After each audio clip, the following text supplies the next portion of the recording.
সাগরিকার একই হয়ে গেল।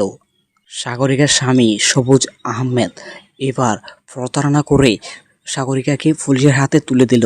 বন্ধুরা, এবার আসল খেলা শুরু হয়ে গেল।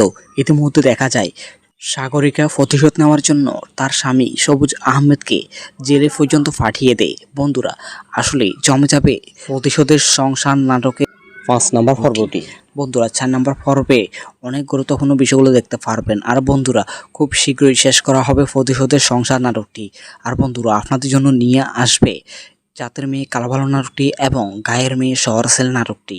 বন্ধুরা, আপনাদের কাছে ইগল টিমের কোন কোন নাটকগুলো ভালো লাগে তা আমাদেরকে কমেন্টে জানাবেন।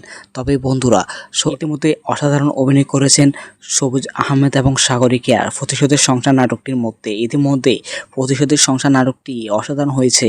ইতিমধ্যে প্রত্যেকটা দর্শক অপেক্ষায় আছেন যে প্রতিশোধের সংসার নাটকের 4 নম্বর পর্বটি এবং 5 নম্বর পর্বটি দেখার জন্য। বন্ধুরা, সবাই আগামী সোমবার দেখতে পারবেন প্রতিশোধের সংসার 5 নম্বর পর্বটি দেখার জন্য। আর প্রতিশোধ নাটকের 5 নম্বর পর্বে দেখতে পারবেন আহমেদ সাগরিকাকে অনেক মারধর করবে। এরপর সাগরিকা আবারও পুলিশের কাছে গিয়ে কমপ্লেন করবে। এরপর তার স্বামী সবুজ আহমেদকে আবার পুলিশে ধরে নিয়ে যাবে। বন্ধুরা,